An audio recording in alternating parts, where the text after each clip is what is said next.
be over. And they would show it to you all the time. The bed shape, talk about what this wrap up means for you. What have you noticed with Jupiter and Aries about your blessings and the type of growth that you've encountered directly related to your capacity to be proactive and to take a risk in yourself? Because that's Aries energy.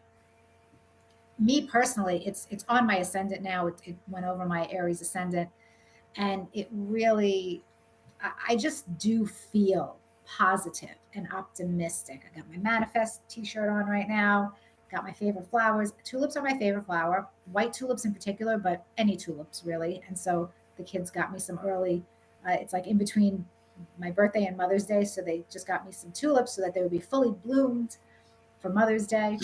Hello, Izzy, welcome. So having Jupiter now on my ascendant, ingressed into my first house, it's a very optimistic transit to have. You're feeling good and open and inviting.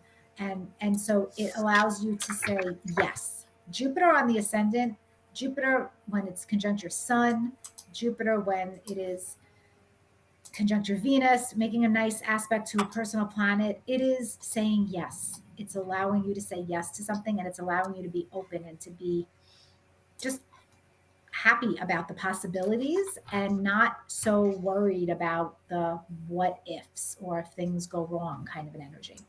So let me know how you guys are doing with the wrap up of Jupiter and Aries. And of course, I'm looking forward to Jupiter going into Taurus because my sun is in Taurus. And so that means that I'm having this extension of Jupiter energy for the next year or so, which is going to be nice. And I think that, there's just, I feel like there's so many possibilities ahead, specifically related to my own life and personal development. So for those of you who have any strong Taurus energy or Aries energy, maybe you're feeling the same thing.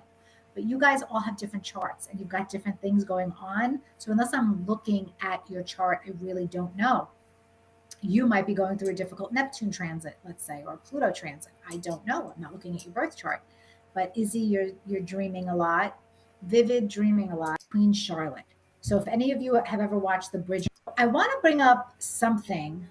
If any of you have ever watched the Bridgerton, to I think Aries, the Aries Libra dichotomy, the life of Queen Charlotte and how she became, and this is fictional, how she became the queen and all that. And I was particularly enamored by the storyline of Lady Danbury because I relate so much to this character, and it is very much connected to, I think, Aries, the Aries Libra dichotomy and the upcoming transit. That's not going to happen till July, but this is like a heads up. This is coming. The upcoming transit of the nodes changing signs.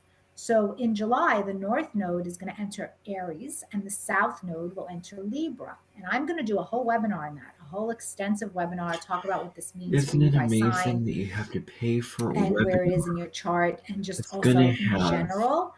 But I have to mention this now because it's like fresh in my head. So Lady Danbury was married to a man. This video right here.